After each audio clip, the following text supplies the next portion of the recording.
ഈ പുള്ളി നടന്നു പോകുന്ന സമയത്ത് എന്റെ പുറത്തൊരു അടി അടിച്ചിട്ട് പോയി. പുറത്ത് വേറൊരു ചെറുപ്പക്കാരൻ, കാലിന് ശരീരത്തിന്റെ പകുതി സ്വാധീനം ഇല്ലാത്ത ഒരു മനുഷ്യൻ അവിടെ കിടന്നത്. അപ്പൊ അയാളടുത്ത് പോയി പിടിയും വരിക. ഇത് നല്ലോണം മദ്യവെച്ചിട്ടുണ്ട്. അയാൾ പിടിച്ച് ഇവര് തമ്മിലുള്ള പിടിയും വരിയില്ല.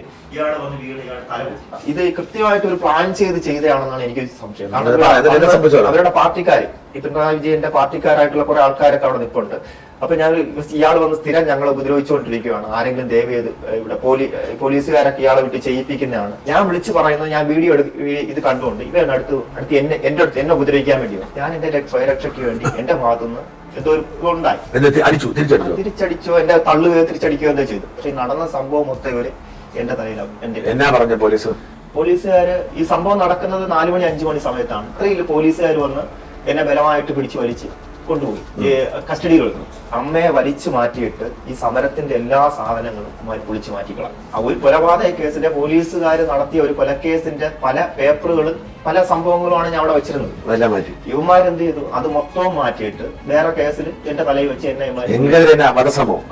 മനഃപൂർവ്വം അവനെ കൊലപ്പെടുത്താൻ, സാധാരണ 308 വരുന്നത്, മനഃപൂർവ്വം ഞാൻ അവനെ കൊലപ്പെടുത്താൻ ശ്രമിച്ചു എന്നുള്ള രീതിയിൽ കേസാക്കി മാറ്റി ഇവര് എന്നെ ജയിലിലടച്ചു.